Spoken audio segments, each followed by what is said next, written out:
Chapter 6. Sherlock Holmes gives a demonstration. "Now, Watson," said Holmes, rubbing his hands, "we have half an hour to ourselves. Let us make good use of it. My case is, as I have told you, almost complete. But we must not err on the side of over-confidence. Simple as the case seems now, there may be something deeper underlying it." "Simple!" I ejaculated. "Surely," said he, with something of the air of a clinical professor expounding to his class. "Just sit in the corner there, that your footprints may not complicate matters. Now to work. In the first place, how did these folk come, and how did they go? The door has not been opened since last night. How of the window?" He carried the lamp across to it, muttering his observations aloud the while, but addressing them to himself rather than to me. "Window is snibbed on the inner side. Framework is solid. No hinges at the side. Let us open it. No water pipe near. Roof quite out of reach. Yet a man has mounted by the window. It rained a little last night. Here is the print of a foot in the mould upon the sill, and here is a circular muddy mark, and here again upon the floor, and here again by the table. See here, Watson, this is really a very pretty demonstration." I looked at the round, well-defined, muddy discs. "This is not a footmark," said I. "It is something much more valuable to us. It is the impression of a wooden stump. You see here on the sill is the boot mark, a heavy boot with the broad metal heel, and beside it is the mark of the timber toe." "It is the wooden-legged man." "Quite so. But there has been someone else, a very able and efficient ally. Could you scale that wall, Doctor?" I looked out of the open window. The moon still shone brightly on that angle of the house. We were a good 60 feet from the ground, and look where I would I could see no foothold, nor as much as a crevice in the brickwork. "It is absolutely impossible," I answered. "Without aid it is so. But suppose you had a friend up here who lowered you this good stout rope which I see in the corner, securing one end of it to this great hook in the wall. Then, I think, if you were an active man, you might swarm up, wooden leg and all. You would depart, of course, in the same fashion, and your ally would draw up the rope, untie it from the hook, shut the window, snib it on the inside, and get away in the way that he originally came. As a minor point, it may be noted," he continued, fingering the rope, "that our wooden-legged friend, though a fair climber, was not a professional sailor. His hands were far from horny. My lens discloses more than one blood mark, especially towards the end of the rope, from which I gather that he slipped down with such velocity that he took the skin off his hand." "This is all very well," said I, "but the thing becomes more unintelligible than ever. How about this mysterious ally? How came he into the room?" "Yes, the ally," repeated Holmes pensively. "There are features of interest about this ally.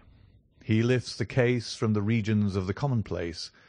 I fancy that this ally breaks fresh ground in the annals of crime in this country, though parallel cases suggest themselves from India, and, if my memory serves me, from Senegambia." "How came he, then?" I reiterated. "The door's locked, the window is inaccessible.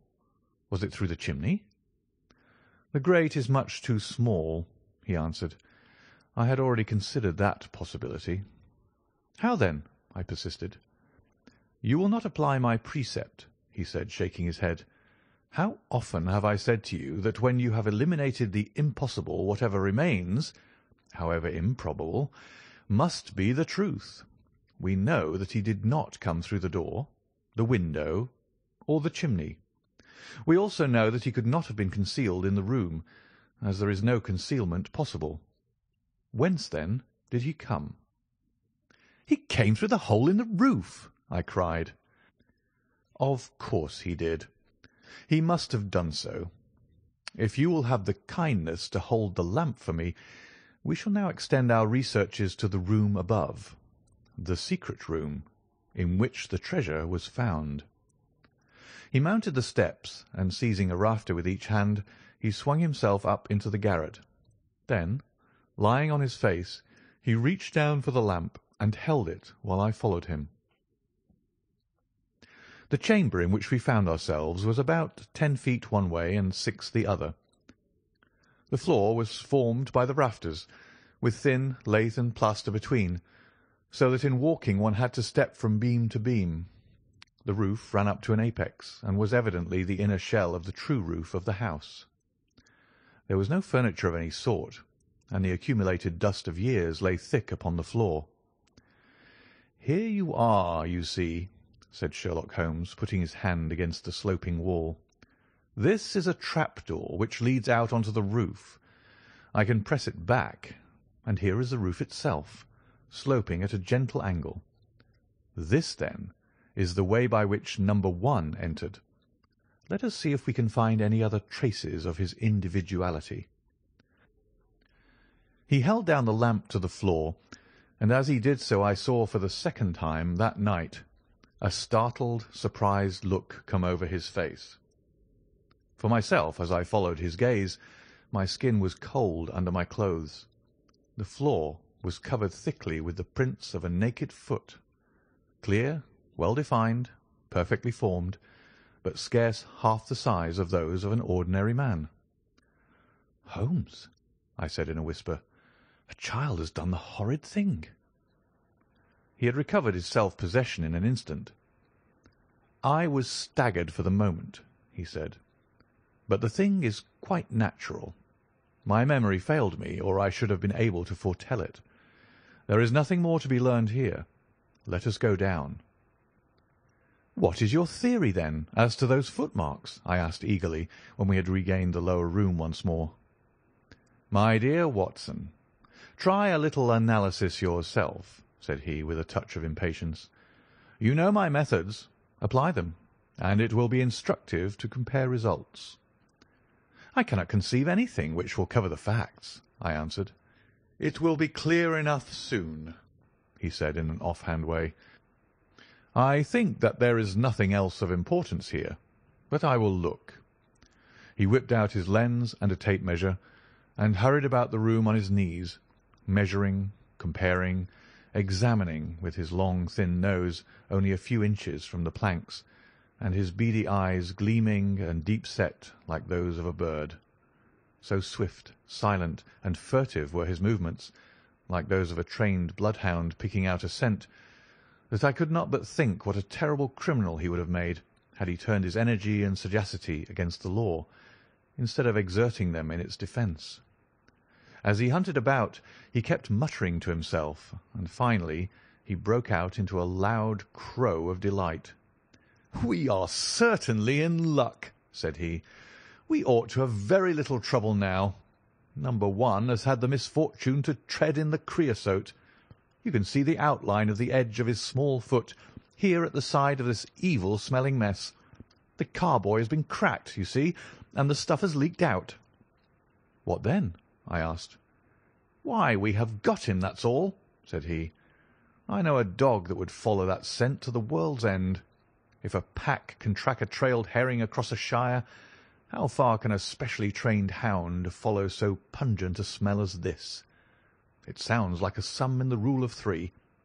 The answer should give us the— But hullo! Here are the accredited representatives of the law." Heavy steps and the clamour of loud voices were audible from below, and the hall door shut with a loud crash. "Before they come," said Holmes, "just put your hand here on this poor fellow's arm, and here on his leg. What do you feel?" "The muscles are as hard as a board," I answered. "Quite so. They are in a state of extreme contraction, far exceeding the usual rigor mortis. Coupled with this distortion of the face, this Hippocratic smile, or rhesus sardonicus, as the old writers called it, what conclusion would it suggest to your mind?" "Death from some powerful vegetable alkaloid," I answered. "Some strychnine-like substance which would produce tetanus." That was the idea which occurred to me the instant I saw the drawn muscles of the face. On getting into the room, I at once looked for the means by which the poison had entered the system. As you saw, I discovered a thorn which had been driven or shot with no great force into the scalp. You observe that the part struck was that which would be turned towards the hole in the ceiling if the man were erect in his chair. Now examine the thorn. I took it up gingerly and held it in the light of the lantern. It was long, sharp, and black, with a glazed look near the point, as though some gummy substance had dried upon it. The blunt end had been trimmed and rounded off with a knife. "Is that an English thorn?" he asked. "No, it certainly is not." With all these data you should be able to draw some just inference. But here are the regulars, so the auxiliary forces may beat a retreat. As he spoke, the steps which had been coming nearer sounded loudly on the passage, and a very stout, portly man in a grey suit strode heavily into the room.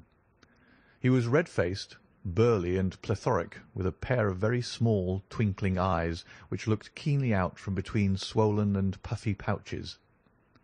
He was closely followed by an inspector in uniform, and by the still palpitating Thaddeus Sholto. "Here's a business," he cried in a muffled, husky voice. "Here's a pretty business. But who are all these? Why, the house seems to be as full as a rabbit warren." "I think you must recollect me, Mr. Athelney Jones," said Holmes quietly. "Why, of course I do," he wheezed. "It's Mr. Sherlock Holmes, the theorist. Remember you? I'll never forget how you lectured us all on causes and inferences and effects in the Bishopgate's jewel case. It's true you set us on the right track, but you'll own now that it was more by good luck than good guidance." "It was a piece of very simple reasoning." "Oh, come now, come. Never be ashamed to own up. But what is all this? Bad business. Bad business. Stern facts here. No room for theories. How lucky that I happened to be out at Norwood over another case. I was at the station when the message arrived. What do you think the man died of?" "Oh, this is hardly a case for me to theorise over," said Holmes dryly. "No, no. Still, we can't deny that you hit the nail on the head sometimes. Dear me. Door locked, I understand. Jewels worth $500,000 missing. How was the window?" "Fastened, but there are steps on the sill." "Well, well. If it was fastened, the steps could have nothing to do with the matter. That's common sense. Man might have died in a fit, but then the jewels are missing. Ha! I have a theory. These flashes come upon me at times. Just step outside, Sergeant, and you, Mr. Sholto. Your friend can remain. What do you think of this, Holmes? Sholto was, on his own confession, with his brother last night. The brother died in a fit, on which Sholto walked off with the treasure. How's that?" On which the dead man very considerately got up and locked the door on the inside. There's a flaw there. Let us apply common sense to the matter. This Thaddeus Sholto was with his brother. There was a quarrel. So much we know. The brother is dead and the jewels are gone. So much also we know. No one saw the brother from the time Thaddeus left him. His bed had not been slept in. Thaddeus is evidently in a most disturbed state of mind. His appearance is, well, not attractive. You see that I'm weaving my web round Thaddeus. The net begins to close upon him." "You are not quite in possession of the facts yet," said Holmes. "This splinter of wood, which I have every reason to believe to be poisoned, was in the man's scalp, where you will see the mark. This card, inscribed as you see it, was on the table, and beside it lay this rather curious stone-headed instrument. How does all that fit into your theory?" "Confirms it in every respect. said the fat detective pompously. "House is full of Indian curiosities. Thaddeus brought this up, and if this splinter be poisonous, Thaddeus may as well have made murderous use of it as any other man. The card is some hocus-pocus.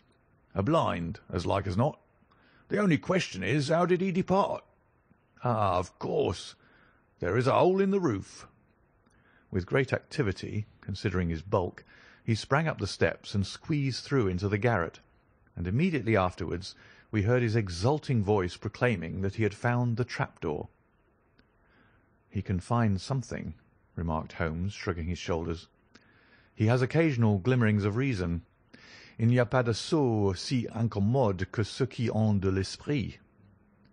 "You see," said Athelney Jones, reappearing down the steps again, "facts are better than mere theories after all. My view of the case is confirmed. There is a trapdoor communicating with the roof, and it is partly open." "It was I who opened it." "Oh, indeed. You did notice it, then?" He seemed a little crestfallen at the discovery. "Well, whoever noticed it, it shows how our gentleman got away, Inspector." "Yes, sir," from the passage. "Ask Mr. Sholto to step this way. Mr. Sholto, it is my duty to inform you that anything which you may say will be used against you.